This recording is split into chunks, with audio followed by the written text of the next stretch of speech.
Welcome everyone to this expert seminar. So we at the London School of Childcare Studies were running these expert seminars for our students and graduates in terms of enabling them to enhance their continual professional development. And tonight's going to be a really good one. I'm joined by Julie and Rozanne, who are both very experienced sleep practitioners themselves, been doing it for decades really now, and are also trainers on our sleep practitioner program. So many of you may well have enjoyed their lectures in your time here. So in any case, what we're going to do is run a case study from each of them. So Julie's going to be first up. We'll go through a case study, and then we'll have a short amount of time for questions, and then we'll go over to Rozanne and follow the same kind of format. So with that, I'll get Julie and Rozanne to introduce themselves as well. But I think now I'll just hand over to Julie. Thanks, Chris. So evening, everyone. Really nice to have everyone with us tonight. So just a little bit about background for those of you who don't know me. My name's Julie, obviously, and I'm one of the tutors and assessors for the sleep and the maternity nurse course with LSCS. So for those of you that are doing the course at the moment, I'd be the person you would liaise with for assignments and things like that. Day-to-day work, I'm a sleep consultant. Most of my work is very much around responsive and gentle parenting. So hopefully you'll probably see my sort of philosophy come in as we talk through the case study. I'm also a troubleshooting maternity nurse. So working with newborn and very new babies. So that's kind of my background. Like Chris said, been doing it for over 30 years in different ways. But tonight I'm going to be looking at a sort of toddler age child and how I would approach it. And then obviously any questions that you might have, we'll have a period towards the end of the session where you are free to ask any questions that you may have. So I will make a start. So first of all, what I want to do is just give you a little bit of an introduction to the process that we go through in terms of from when we first meet our clients or speak to our clients right the way through to kind of what follow-up support we give. So this hopefully for those of you who are going to be sleep practitioners just gives you those step-by-steps of how to approach it. So to start with, the client will contact me. That will either be through my website, email, or by phone. A lot of the families that I work with have come to me from word of mouth recommendation. And basically what we want to do at that stage is to just get a little bit of background. So it's an opportunity for me with the parents to be able to share kind of my approaches, how I kind of focus a lot on the emotional needs. And to sort of ask them and sort of say, you know, why are you ringing me today? Why does now feel the right time to look at making some changes and getting some sleep support? And that's quite an important time because it's the time when you work out if there's a connection between yourselves and the client. Because if you're on totally different approaches, then you're probably not the right person to work with that family. And I think that's really important just to ensure that both sides feel that they're going to be happy with the working together. Following that, I will also go through my different packages and then talk to them about kind of which package they feel they would like. And also I will share what I feel would be suitable for them. From that, obviously, we get the date of where we're going to do it, and then I will send out my pre-consultation form.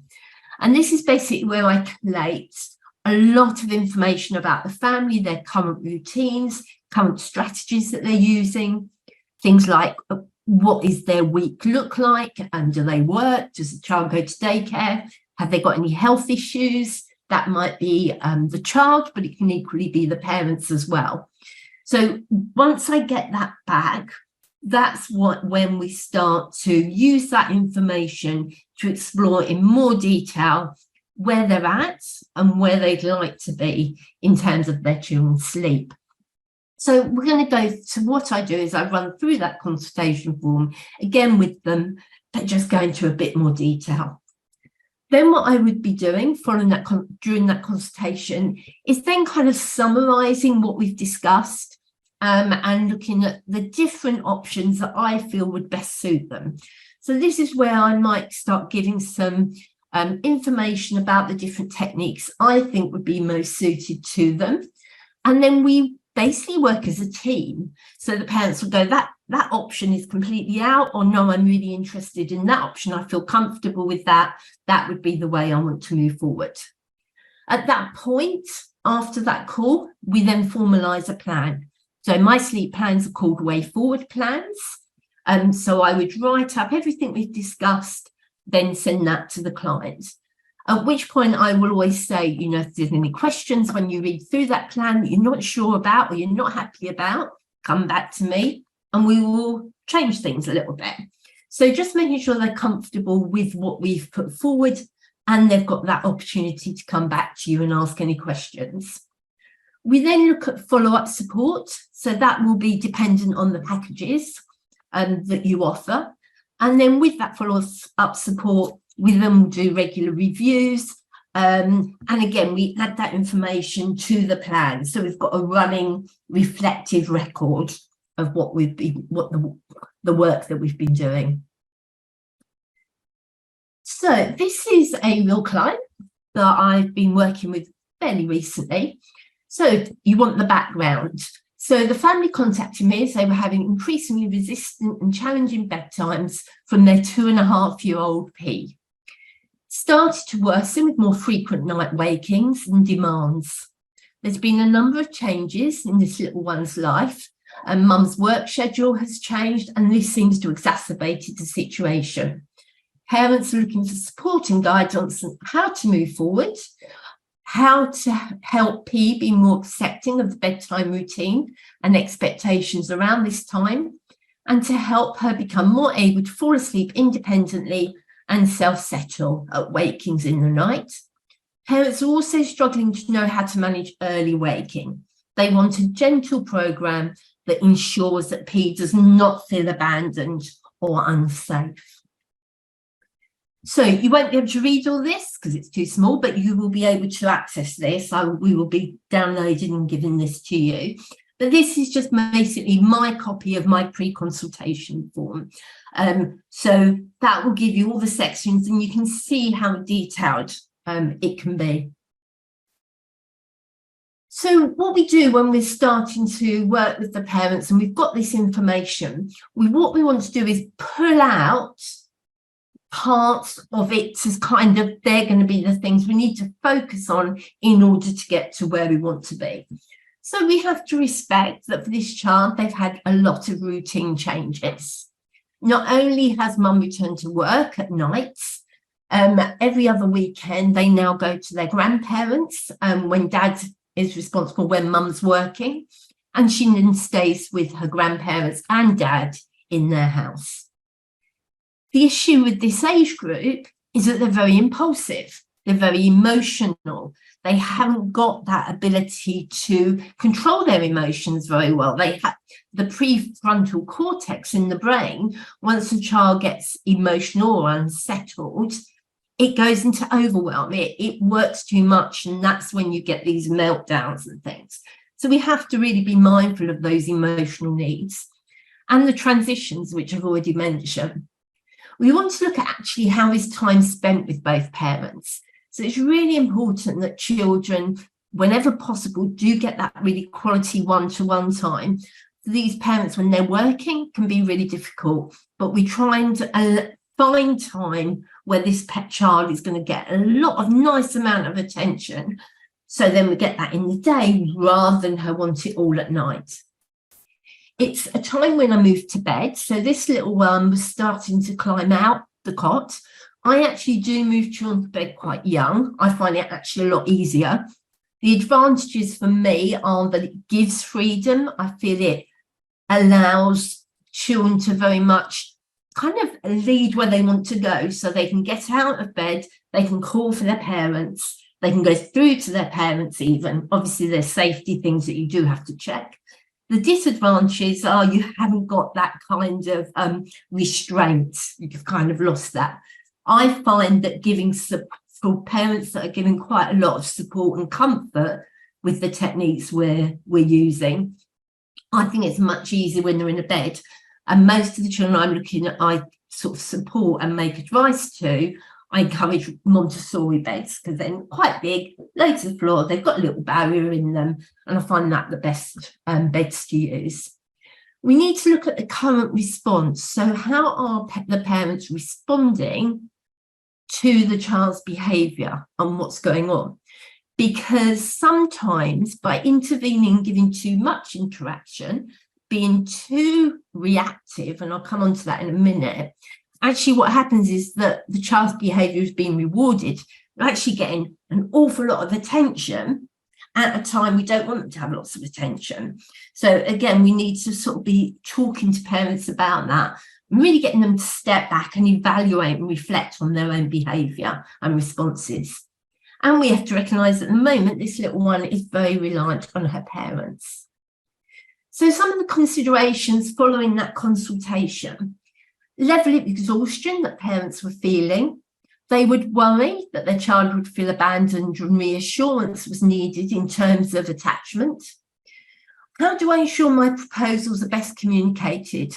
Some clients you work with want a lot of the science, a lot of the background. Other parents just want to know what they've got to do. So again, you would talk and you'd get a gauge of that before you go ahead and write their plan. Is there anything on reflection that I feel I need to return to with the parents?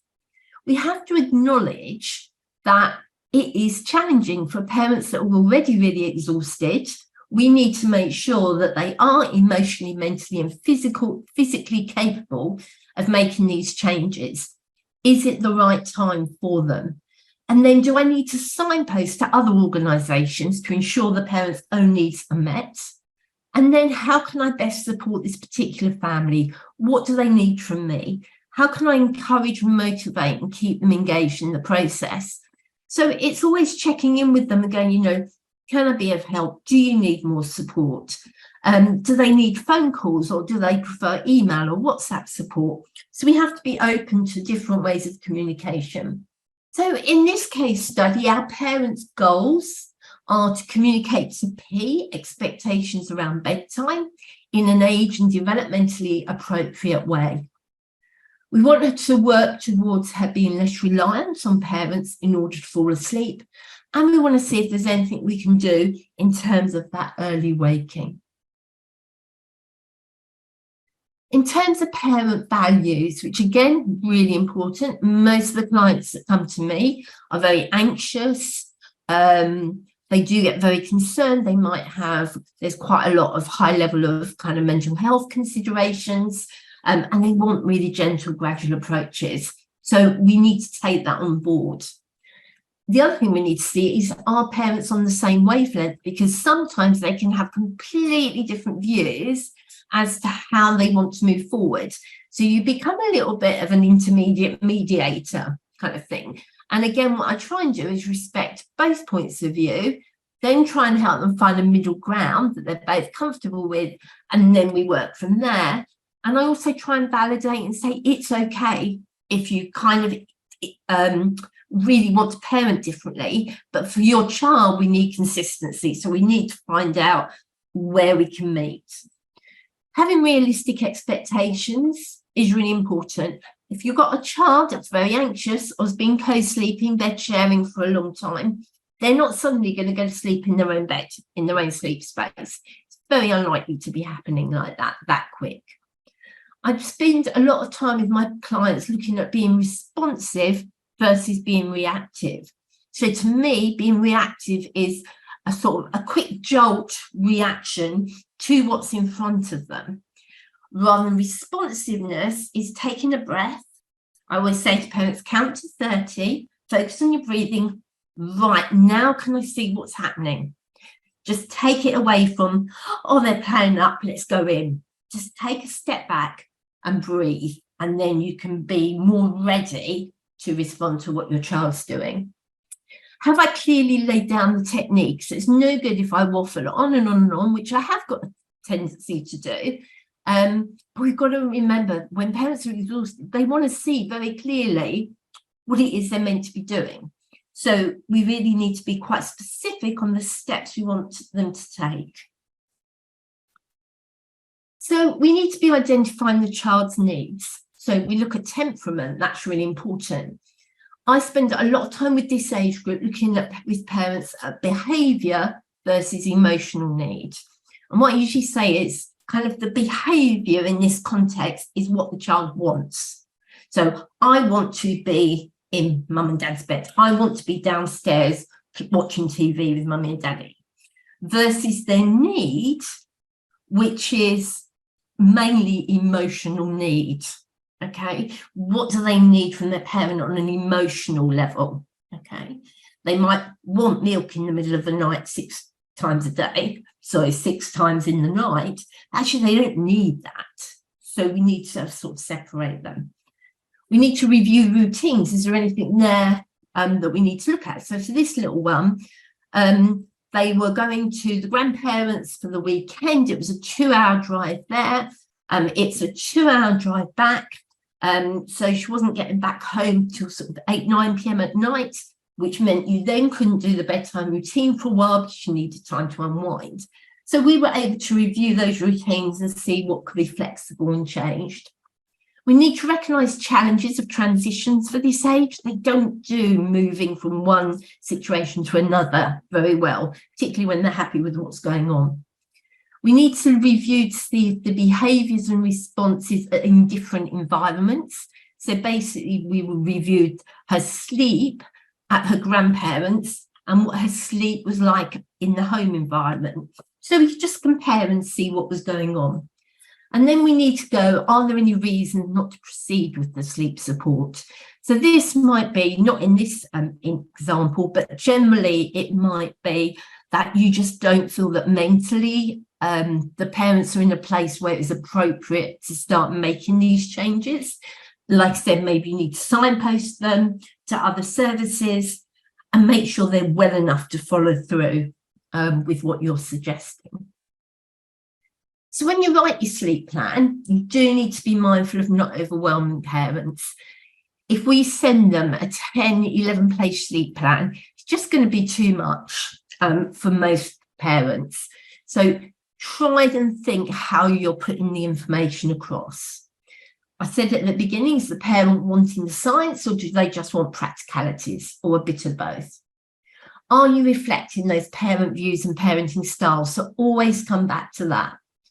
And what I usually say is rather than have overall goals and aims, I always say we're working towards, okay? So there's not too many, narrow it down, and where's your starting point? And always try and take a holistic approach.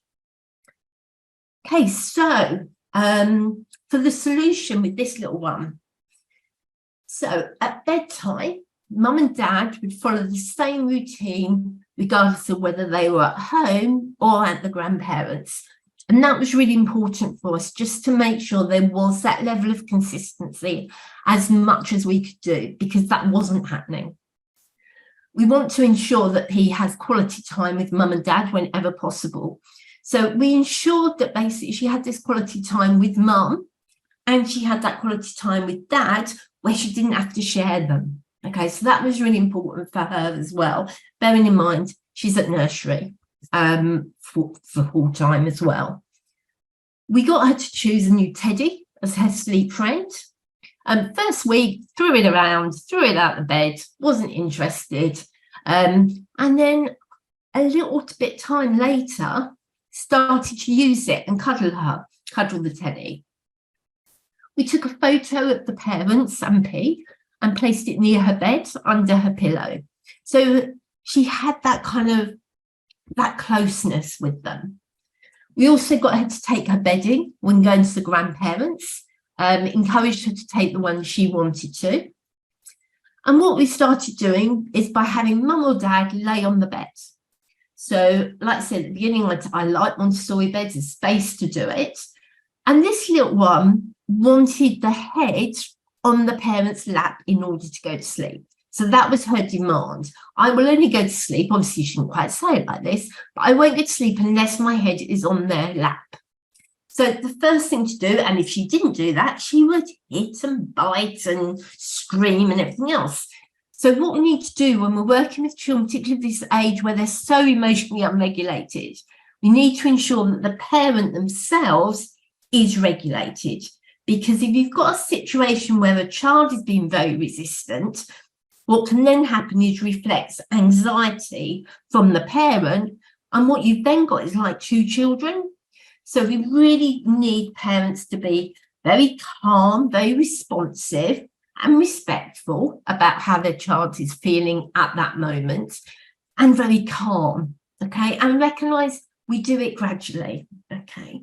So what we did, we had her arm, parent's arm around P, but not with the head on the actual lap, okay. And then if they were upset, I would get the parents to give a bit of calm, verbal reassurance, and just stay on the bed where they were. I do allow eye contact. I know a lot of people don't, but for me, I think that eye contact is like an emotional connection. It's a bit of reassurance to go, I'm here for you, but I'm not letting you kind of take the control of this situation. I'm nice and here. Give that bit of eye contact to reassure, and also to show some validation of how they're feeling. So over the following few weeks, we got mum and dad to slowly decrease that support. So from laying on the bed, just sitting on the bed, still with physical contact, but not the head on the lap. Then we moved to sitting on the floor with physical contact, progressing to limited physical touch, and then gradually moving towards the door until they were outside the room. If she came upset, parents would increase that little bit of response, small touch, kiss, back away from the bed. If they became distressed, I encourage the parents to slow that process, return to the room where they can be seen to settle them down. Moving forwards, after 10 days, we worked on parents being out of the room as she falls asleep, then on occasions needed the excuse me technique, but it was only needed for a short amount of time. So with P used to bed sharing in the night, it was agreed we'd set up a mattress on the parents' floor next to the bed. So if she needed closeness, she'd have the opportunity to sleep near mum and dad, but not in the bed. Now, this was helpful because she wasn't actually able to climb into mum and dad's bed on her own without their assistance. If she did it and she did go down on that bed, no comment or interaction was given. And actually, after a couple of weeks, what was happening is she would lie on it and then take herself back to her own bed. So we didn't need to worry how we were going to do it. It was just giving her that openness and to say, if you need that closeness, absolutely fine, but this is where you're going to be. If she started screaming or shouting, mum or dad would return her to bed using a return to bed approach. If she resisted and refused to get into bed, it's not forced. Once in the room, parents would just return to their own bed. As long as she was in her room, that was fine. And that avoided some of the physical struggles that can come. So you've got two people in combat. It needs the parent that sort of steps away, gives the child space. We also use this approach at times when parents were in the room supporting, but when P got up and left the room. So we would do a little return to bed at that point as well. And then the early morning, just quickly, ensured bedroom remained dark, worked forward. So every other morning, we delayed getting her up by 10 minutes until at least until 6:30, which worked fine for the parents. That was an okay wait time. Worked fine with her going to bedtime. And what was also happening is at the early waking, which was often 3-4 a.m, she was being given TV on, given the iPad, given milk on waking. So we had to take those away because at that point we're rewarding the early waking. So we looked at that and then basically reassessed that interaction response as well. How were the parents interacting? How much were they engaging? And so it is like a hybrid approach. It's not just one thing we change, you're looking at the whole picture. And then reviews. What do they look like? How are parents feeling? Positives and also the challenges that remain. And then if you do your summary, come to the end of that support, I always do a little bit of next steps, just so they can see where they're going, because in the time they're working with me, we might not have covered absolutely everything. I'm going to stop because I have gone over time, so I apologise for that. Any questions? Got a few minutes, got a couple of minutes. Yeah, so early on we had a question from Chris about when the sleep diary is filled out. I think it was on your first screen about the process. Okay, so it depends on situations. Sometimes I just get them to do a brief sort of 72-hour log of what's happening with their sleep. And I do that a lot with the younger ones. When it's more in this case study where there's a lot more emotion involved, it's not so important at the beginning. I'm more likely to use that log towards sort of midway, just to see where they're at and what the changes, whether the changes have made any impact. But I know for other sleep practitioners, they do that log before they, as part of that pre-consultation process. And like I said, for younger ones, yes, I do use it. For old ones, like I said, quite often we're looking at the emotional needs, and that kind of physical log I do tend to do about midway through the support, or if it's all going wrong, and then I might need a bit more information. All right, we've got one more here. Regarding to dark fear, should we leave the light on in the child's bedroom? Okay, so again, I quite often will use a little night light if a child needs that. And for my slightly older children, so 3+, I will often give them a torch.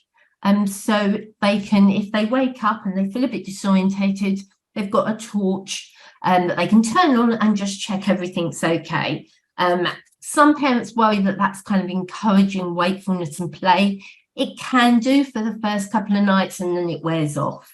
But I find that useful. But little night lights can be useful, yes. But make sure you're not using blue. Exactly. You've got to balance it with the light exposure disrupting that kind of sleep. Yeah. Do you recommend a grow clock to encourage kids to stay in bed?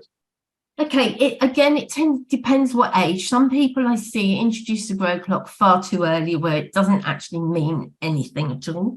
The light on a grow clock can also be a bit of an issue. So we need to consider that. If you are going to introduce a grow clock, then I always say do a bit of role play with the child first. So set the grow clock during the day, all lie down, it's sleepy time. The grow clock comes up, so it's set. Oh, quick, up we jump, good morning, and keep practicing how to use it. And then what I do with it as well at the night is I start setting it at the time the child is currently waking, and then gradually make it a bit later. So they get used to the fact I wake, the grey clock's where it needs to be, I can get up. So they get that feeling of kind of, oh, it works, this is great. And they can see how it works. And like I said, and then you can start making it a bit later. All right. Okay. Well, thanks very much, Julie. Yep, it's past, as I said. So I think what we'll do is we'll switch over to Rozanne and progress with case study number 2. Okay, over to you, Rozanne. Thank you, Chris. Thank you, Julie. That was really great, Julie. I'll pick up on some of those points as well as I'm talking through our case study today. So hi, everyone. I'm Rozanne. Hey, I've covered some of the teaching. Actually, I think for the last 2 years, I've been doing all the courses, but this year, just the evening, some of the evening courses. And what else? I'm mother to 4 children. I am director of continuing education for the International Association of Child Sleep Consultants. So I do a lot of managing our members' ongoing training, having guest speakers, and just keeping on top of best practice. What have I done? I've sort of helped quite a few training companies. I actually worked out today as many as 6 with their programs, content, and also I haven't just assessed their programs, I've also help them with their books. So that was quite interesting. I sort of had crept up and I hadn't realized. And then I've appeared in a few books and helped edit a few books as well. And what else? And some social media work. And I've also worked for a health provider called Peppy Health. And then for the social media, the main ones really is for mums in the US. I have a few other bits and pieces, but that's one that's the bread and butter. So today I'm going to be covering a sleep case study for a baby of about 4 months old. I've recently worked with this client, a similar client, and it's actually, I get a few case studies that overlap. So I thought it would be a really good one to cover with you, only because it is one of those topics, with the 4 months where parents are understanding that children have come out of their sleep progression and either sleep improves or it gets worse for that particular family and that particular child, and they understand that actual natural rhythms are forming and they want to tap into those natural rhythms to try and support their child to be able to create some rhythm throughout the day. So this is generally what we tend to see, and in this case the client is wanting something similar, just trying to support her child to be able to settle more independently. We'll cover this briefly and let's walk you through the next stage. So when I sort of start off, I will either talk through the questionnaire with the family. It really depends how tired they are and how frazzled, I guess. And if they don't want to fill out the form, we'll just run through it about 20 minutes and just pick up questions as we go through it. I do have the questionnaire later in these slides, so we'll go through it with you. And depending, on those type of questions, it will sort of bounce off to the next stage. So if we know there was nothing in a certain area, let's say the birth and the pregnancy, I wouldn't persist with those questions. I'd move on to other questions just to get a good understanding, a good history of pregnancy, birth, the first few days after birth. And in a case like this, I did chat with the mum and followed up with a case with this questionnaire. She filled that in and I still needed to call back and just make some clarifications. So we'll share this as we go along. So yeah, it's just a planning how we're going to explore the sleep issues and just try to understand what's going on. So once it comes in, a case scenario comes in and the mum's discussing, or the parent, the carer is discussing what's happening, I try and unpick it. What really is presenting? Where is the problem? Is this normal? Because really from about 4 to 6 months, we can really only sleep shape. We support children to tap into their natural rhythms, which are starting to form around about 16, 17 weeks. And if we manage to get that all in place, then we don't need to sleep train at 6 months, which I think is a far more gentle kind of way of managing this. And it just brings some calmness for the whole family too. So we also do need to normalize as well. It is normal for children to still wake up and feed. It is normal for babies to still need comfort and support. And just support parents to continue to be responsive to their baby's needs. Okay, so how we would go back here. So how would we identify the issues and the possible causes? Again, this will come through the questionnaire when we start working through it. I'll help you identify the red flags and what may be going on. Okay.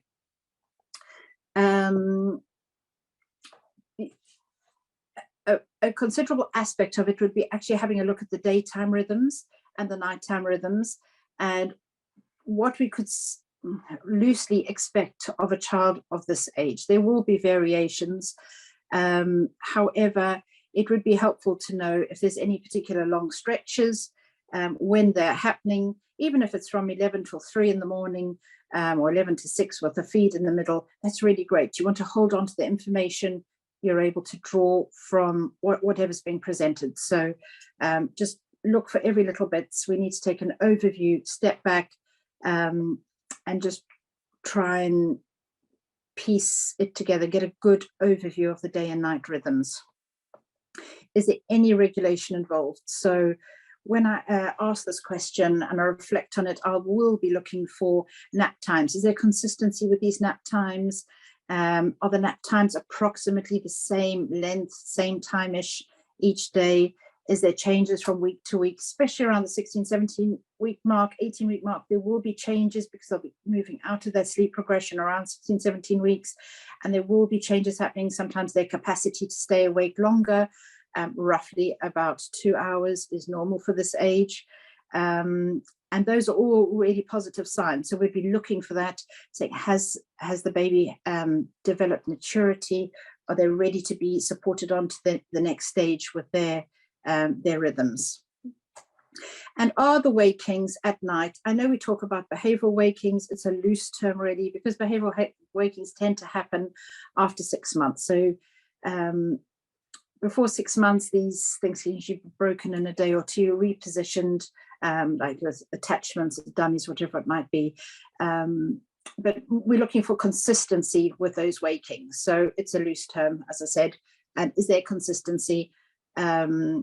Are they waking the first half of the night? Is the pattern to the second half of the night similar as well?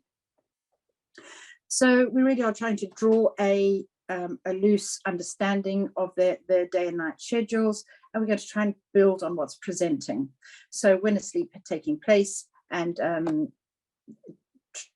just create some understanding about what is present, and we'll try and build on that. Another really important point is actually not focusing on detail at the beginning. So we really need to stand back and take an overview. And it's so easy to get caught up. Baby's going to sleep at 7, waking up at 7:20, 7:48, 8:40. That's really neither here nor there. When is baby finally falling asleep? 9:30. That's what we need to know. And then the other part of it can be managed at another time. That's really not what we need to know at this stage. They're just not managing any length of sleep at that time. And there could be many reasons for that. It could be the overtiredness. There could be crutches are going to sleep, maybe to do with the daytime quality naps, all sorts. And also some children, their rhythms are a little bit later. They've got used to sleeping later and then suddenly aren't able to bring sleep that much earlier. It takes a few days for that adjustment. Okay, so approaching a sleep plan. So the other, so again, taking an overview at the beginning and addressing the details on the finer stages. So really, the end part would be the fine tuning. So once we've identified roughly what is happening, what we can work with. Is there a problem here? Could there be something that is interfering that we might have missed? And this is where the question is really helpful. So we'll be focusing on the APGAR. Was there anything flagged in the APGAR score? And that is the score that's offered in the first 10 minutes after birth. I think it's 5 minutes and 10 minutes after birth. And that may be indicative of some trauma around birth itself. Was there any intervention around birth? Now, again, that question would be helpful, especially if the baby was unsettled for the first few days or the first few weeks after birth. That would suggest there's probably some tension involved. Again, early for dates, that would then lean on to sensory. Is there heightened sensory? Is there a reason why a particular baby might need a lot of sensory input? Sometimes it can just be overtiredness itself that's presenting as a sensory need. So again, that's not always clear. And it is through trial and error that becomes clear that actually there might not be that much sensory going on. It is just overtiredness. Again, side dominance, again, would tap into the birth intervention. If there was any muscular tension and the head might be more dominant to one side or the other, that may well be interfering with their ability to sleep well. And allergies, intolerances, reflux, and tongue-tie, the big three, we're seeing a lot of as well. So that will all likely impact a baby's well-being and ability to feel calm and safe and in need of a lot of support. So if we're able to identify any of those, it would then sort of inform the way we would then move forward with this case. How we sort of anticipate if we're going to have allergies and reflux, we can anticipate there's going to be certain markers along the way, trajectory we would need to follow, tongue tie as well. So all this was sort of inform that, again, what may well be going on with their rhythms, why they're able to regulate or they're not able to regulate if they need support. So again, we may be able to address those individually. So the case study, so gathering the information. So here's the first slide on the sleep questionnaire. So I've just got the date to work on, gestation 40 weeks. So that's really good. Okay, so that baby is term. Natural delivery, forceps was used. So the fact forceps was used, it is a question I will follow up with to find out more details. And the APGAR score was really good. That's very interesting. So actually, on the surface, there may, it's hard to know. I'd say there's probably likely not much wrong with this baby. It probably just needs support to be able to sleep more independently. It may well have just, whatever might have happened initially, and it might have just gotten used to having that support to settle. So Mum's briefly described what a great experience she had with the birth, and that's really great. And she seems quite upbeat about her baby's well-being and how the birth, and which is all good. She's just quite rational as well.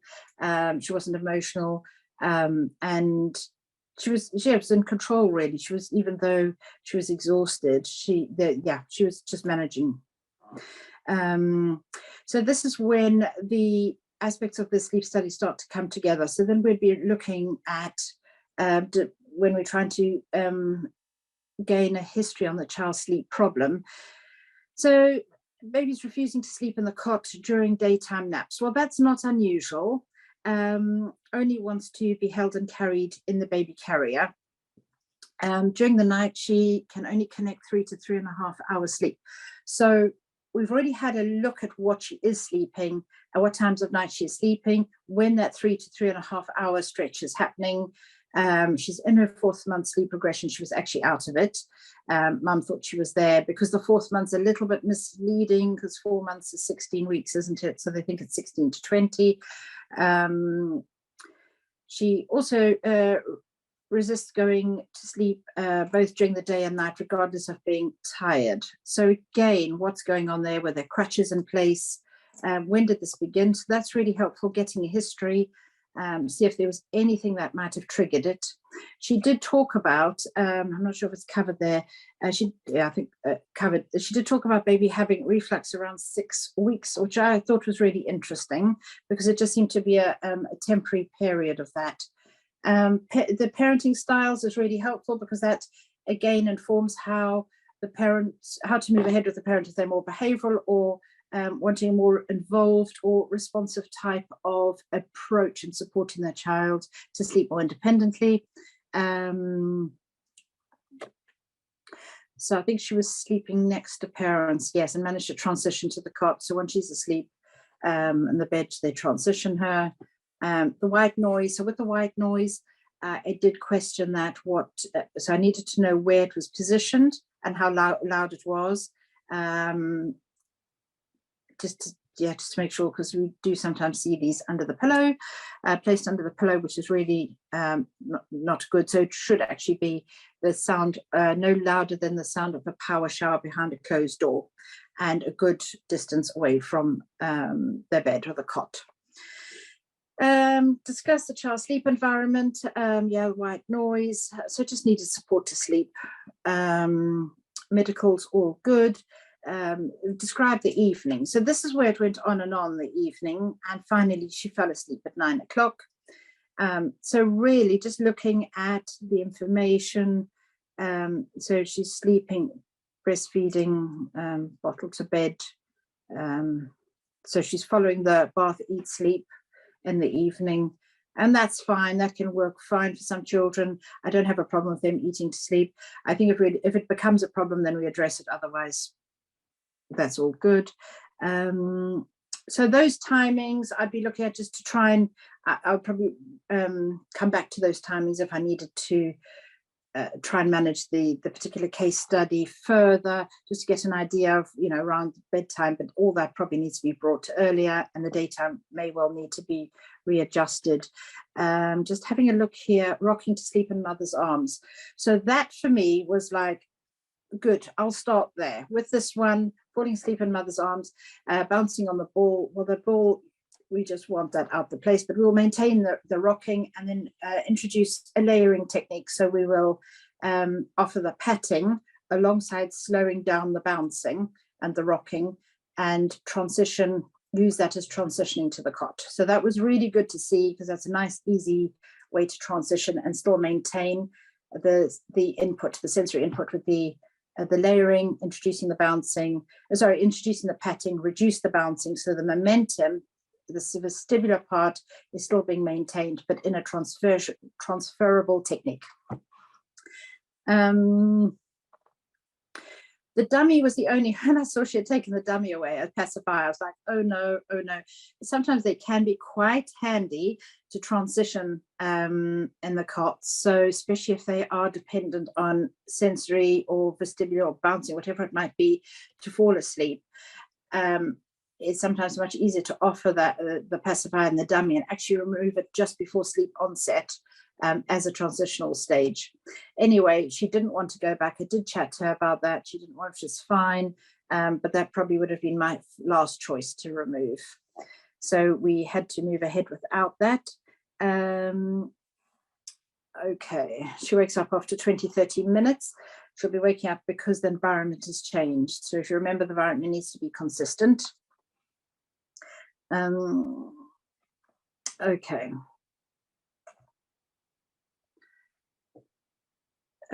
So then it's just gathering more information, just understanding the nights, the wakings. So let's run through it quickly. Okay, so if you have a look at those nap times, lately it's 3 times a day, and she's been having really, really long naps, ridiculously long naps. So the first nap, I think, was 2 hours. And they're roughly, she was having about 5 or 6 hours sleep during the day over 3 naps. So you can understand why she was going to bed at 9 o'clock. So looking at it quickly, we think, well, actually, we know roughly children of this age, we need to be balancing about a 3-hour nap over first and second nap. So she's already having way too much of that. So I'd be trying to manage those naps, trying to reduce those, she's managing 2-hour wakings, which is perfect, trying to keep that pattern throughout the day, cap the naps using a gentle waking, if you remember what that is, planned waking, so don't wake from a deep sleep. And hold on, we just have a look lately. Yeah, we just need to manage those naps. There's just far too much daytime sleep happening. So she was going to feel a little bit jet lagged. So knowing what we do about the night wakings, remember we've covered the hypnogram, so we can draw on those night wakings. So actually now she's falling asleep at 9 p.m. Right, let's work on that. That'll be at the 0 at the bottom. And we've got an idea of when she is waking at nighttime. And even she's waking 3.5 hours into it. Remember, that's the REM. That would be the first REM transitional stage, which is great because that shows that there is some rhythms in place. And although she may well be having a short night ending at about 7, somewhere around there, there is some regulation happening. So that was encouraging. And with all this information, I thought, right, so that's encouraging. She's managed to stay awake for 2 hours. We'll be able to try and support her to tap into her natural rhythms. So I then decided to chat with mother and find out more details. So the forceps, she talked about having a light touch forceps. There was no bruising or swelling. And then I kept thinking, well, where did all this bouncing come from? Why did it need to start? She was no head dominance. Apgar was good.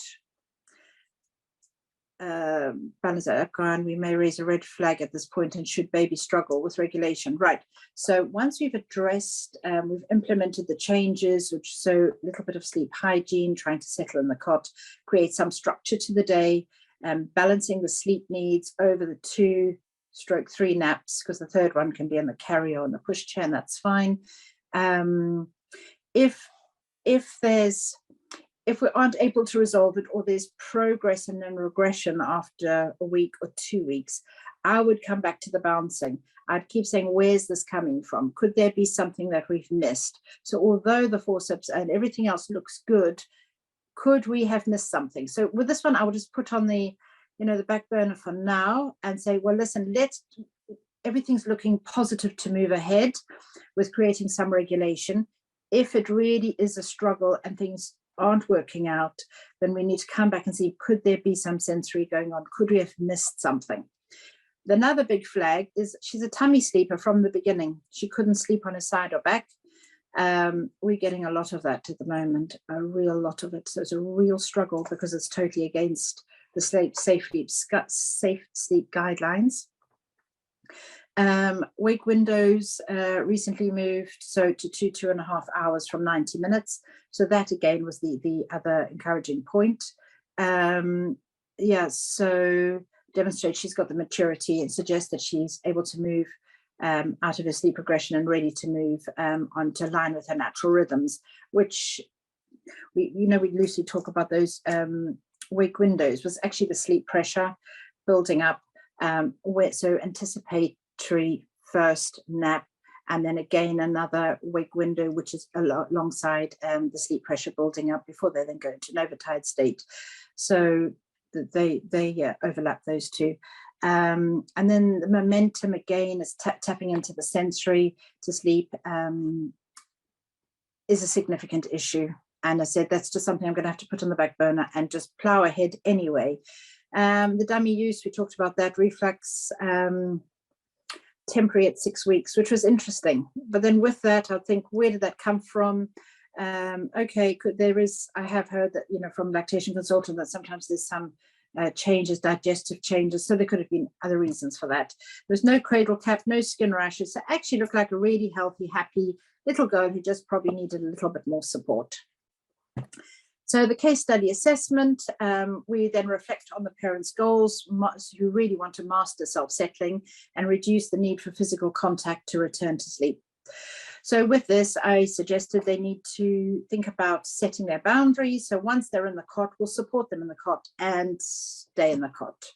Would probably work for that family or this type of situation, but be there, be present. So the parents' values around techniques, parent care involvement, actively involved, partially involved, or less involved. So this can change. A parent will start with say, well, actually, I want to be involved. However, again, with the techniques, suddenly they'll decide, as happened with this case, that after 2 days, I'm not ready to go to the next stage, which I understand.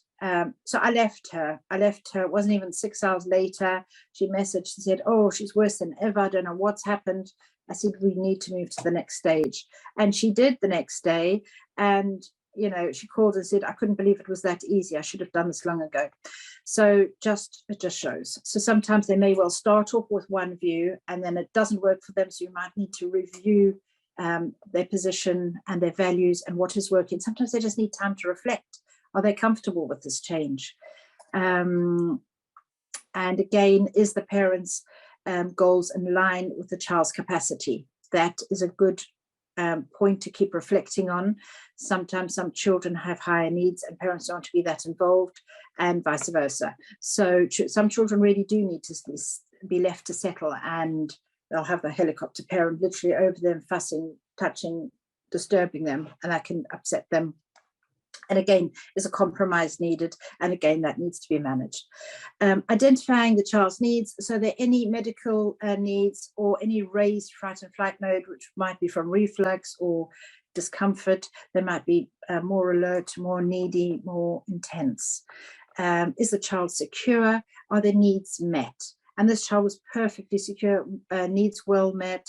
Lovely child. So I was absolutely safe in whatever choice, whatever method they chose, whatever approach they need, this child would be absolutely fine for that. In this is the course likely behavioral or other. So in this case, when we talk about the other, it could be, well, we talked about it earlier about the reflex, head position, whatever else might fall into the other, but the behavioral would be the association of actually going to sleep with support and needing support to keep sleeping, which is, again, okay. It's just identifying that may be the need. So the case study itself, so when we're drafting the sleep plan, we just need to be mindful. I would have had this conversation with the parents beforehand about their values and their goals, and I would have identified this before I created the sleep plan. So you really are drawing on information they are offering, so really just mirroring the information they've given you. Identifying a most pressing issue, so regulating the daytime schedule. So under 6 months, we need to regulate the daytime first. So we know roughly they have capacity to say wake this little girl about 2 hours a day, 2 hours at a time before naps. And that's perfect. That's exactly where we want her to be. So we just tapped into that. And then we offered the first nap. The first 2 days, as a mum wanted to be involved, I said, that's fine. Well, let's start and offer that. You can still carry on holding her in your arms for the first 2 days, but let's try and work on the capping those naps and keeping some structure to the day. And that worked really well for those first 2 days. The third day, she really was ready to now sleep in the cot. And that's where it went a little bit, mum needed another day to reflect. So communication with a parent carer about their technique suits them best. Yeah, I think parents really need to understand what's involved, and just reflect if it feels comfortable with them, if it aligns with their values and where they're at as well. And sometimes both parents don't agree, so you might need to consider that too and hear both parents' views. Parent carer, what's their timeline for change? So in this case, the mum had set a week aside, which is really helpful. Balance was involved, balance with involvement levels. Exactly. We talked about that earlier, just need to balance that and then normalize. We really need to normalize wakings. So ideally, some parents will say, I want the child onto one nap. Are you right? You okay for time? Chris? Yeah, Hi. we're at 8 o'clock, but yeah, go for it. A few minutes, we're nearly there. So we really need to normalize babies, especially at this age, their wakings and their neediness. And I think we need to support that alongside creating a little bit of an independence as well, if that's what the parents are looking for. And yeah, normalizing is really important. And when we're thinking of that, Basis Online is a really good resource for normalizing. So if you need any more information on it, do look there. Parent carer support level from the sleep consultant. Again, trying to establish how much support you offer them. In this particular case, I did a WhatsApp support and then phone. So she checked in once a day, and she just let me know what was happening. So we had the pre-meeting over the phones, 20 minutes, what was expected of her on day 1, day 2, day 3, she changed her mind, day 4, we had a meeting on the night of day 2, and that was really all she needed. And I think as long as they've got some change and they're able to work with it, they're happy to stay at certain levels, and then gradually work towards sleep shaping at this stage. Okay, any questions? All right, thank you very much, Rozanne, for that. Really, really insightful. So we have a couple that have come through already. So one is the importance of use of dummy from day 1, saying there's some others that don't want to use a pacifier, but can we argue with that?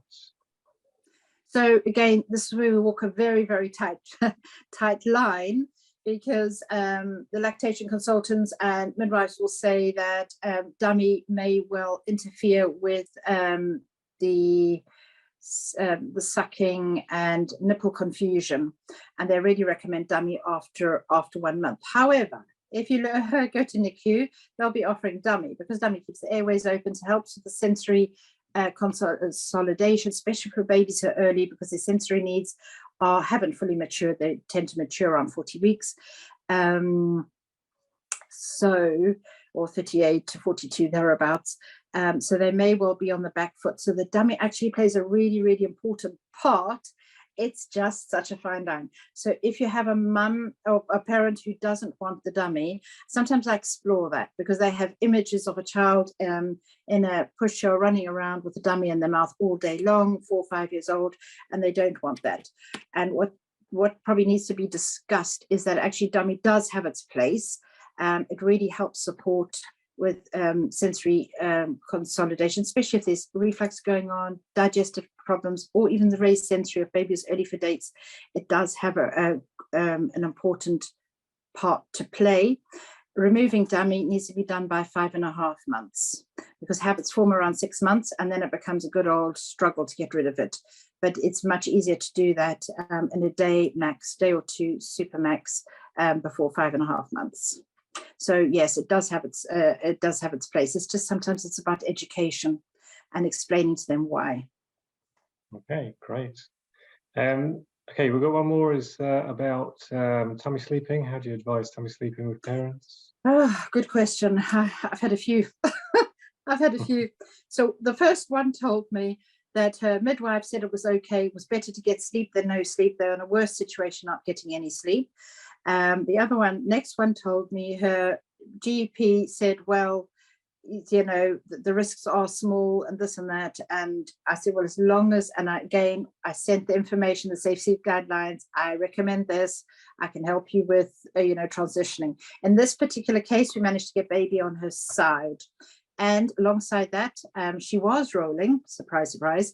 I taught her the rolling technique and the importance of rolling left and right and being able to recover. And I said, within 2-3 days, baby will be rolling backwards and forwards and to both sides. So really keep assisting with that technique, because if they're able to lift the head and roll back, and once they've rolled over onto their tummy, that's okay. Okay. All right. But yeah, I do teach them the technique. And I encourage them to put baby down on their back, and if they roll over and they're able to recover, then it's... Yeah. So that answer and the other answers and all the content just goes to show that even though we try and create this kind of like black and white, this is how you do things, there's so many nuances that it makes it lots of information, and some of it's contradictory, unfortunately. It's very difficult and really has to be decided on a case by case. And I think it's a balance. And if nipple confusion is a problem for some children, then that needs to be seen individually and managed alongside. I think there's a concern because this type of information is always targeted at the type of parent who's going to put the dog's bowl in with the baby's bottles. But it is everybody else who's following the advice, and it needs a little bit of common sense as well. So yes, if you've got an unsettled baby, putting a dummy in, offering a dummy is not the end of the world, and it's not going to become a problem. Okay, well, thanks very much to both yourself, Rozanne, and to you, Julie. It's been a really interesting session. We've got some great comments from our audience saying it's been great. Thank you very much. And so we are a little bit over, but I think we'll be forgiven for that. So just want to thank everyone for joining. Hope you all found it very interesting. And I'm going to end it for tonight. Thank you for watching our video. For more London School of Childcare Studies content, see our social media or visit our website childcarestudies.co.uk.